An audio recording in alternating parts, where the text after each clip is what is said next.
I got a lot to say about this game, Lost Records, Bloom and Rage. And it's kind of hard to do a video review about a game that is so heavy on the dialogue. So I'm just going to play it lightly in the background, but it's a very, very verbose game.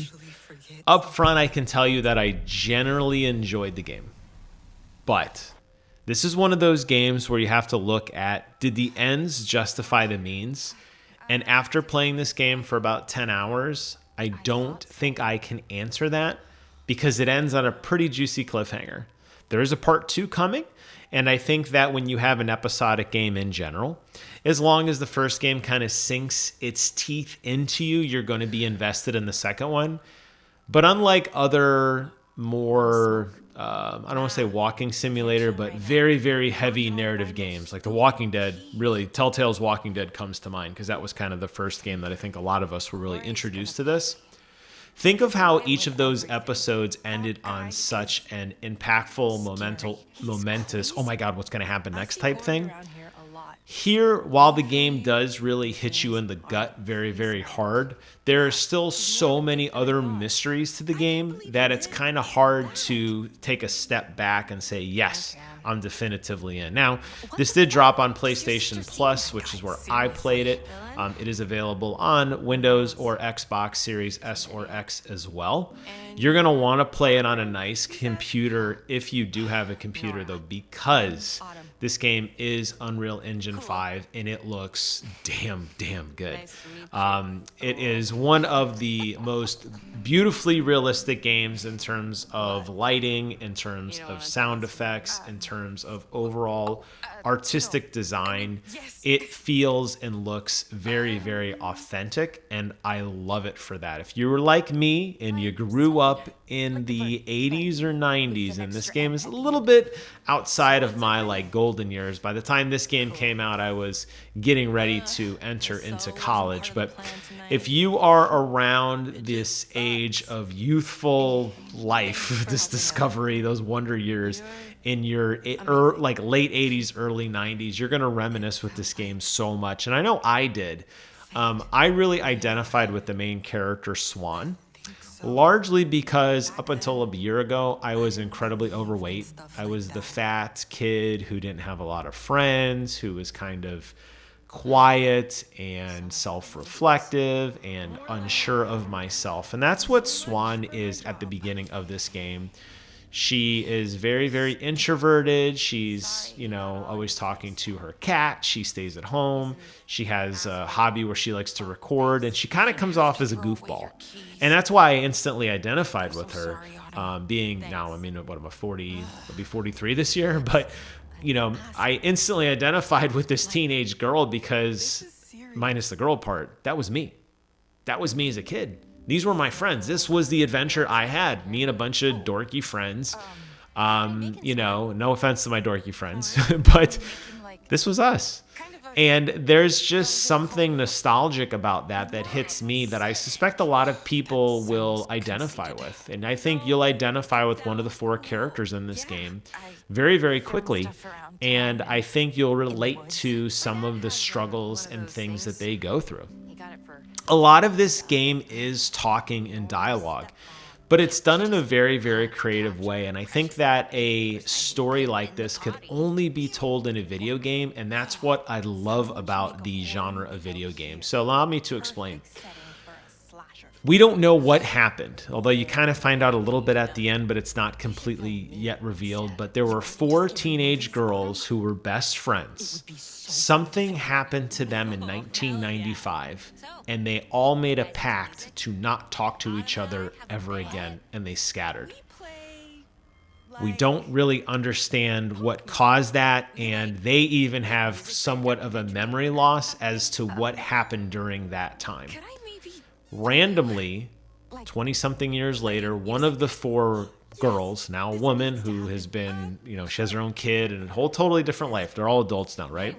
She receives a box in the mail that is the name of their band. They created this band called Bloom and Rage. Basically, the box says Bloom and Rage on it. And she gets nervous and she calls everyone else to get back together for a reunion. So it's a reunion of these friends trying to remember what happened back in 1995, and gameplay jumps between present day and 1995 when they're teenagers.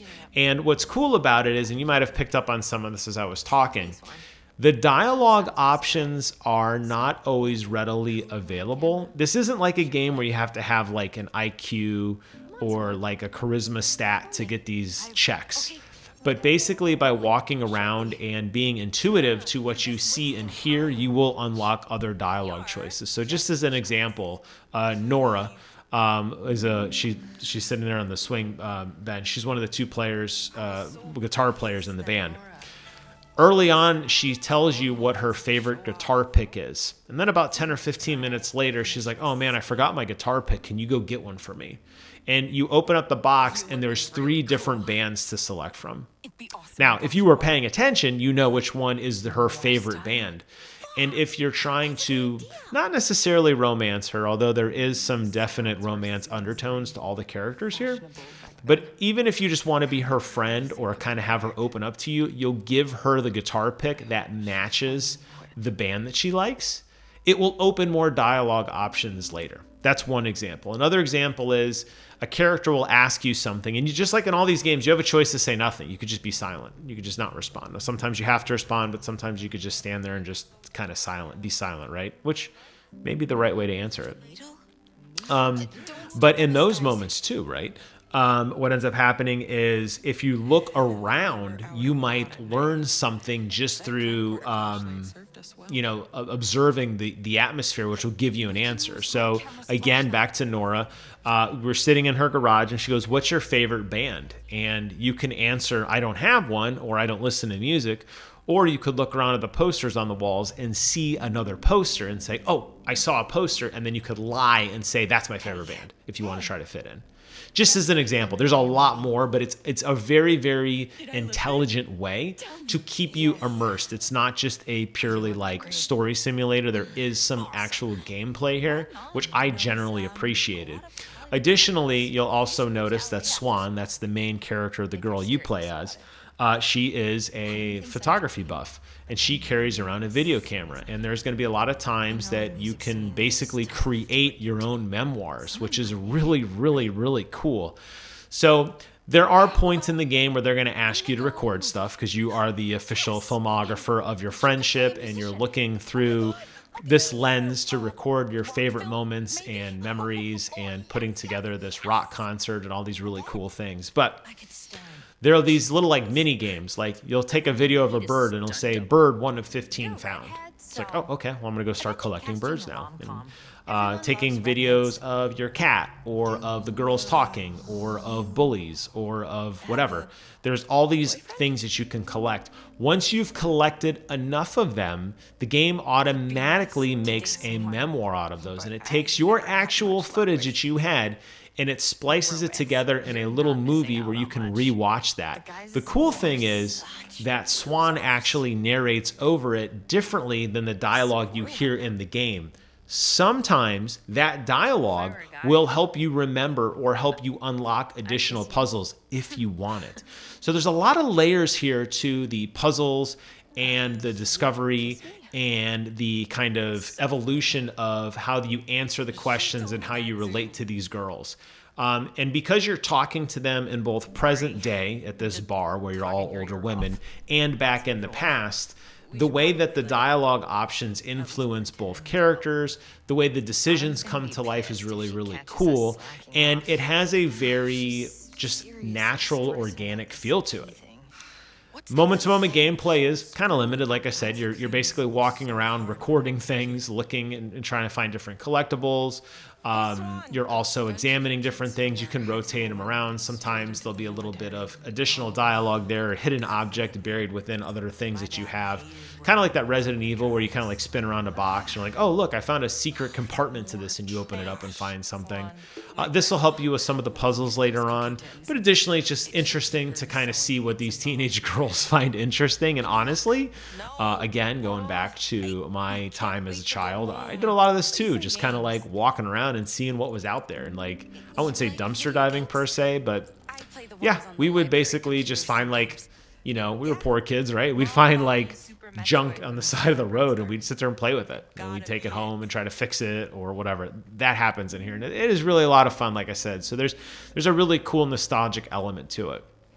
So up until now, other than that little introduction I gave, I mean, yes, it is a fun game. Like I said, there is a lot of elements to it. So why am I not like super hyped up and overwhelmed on it?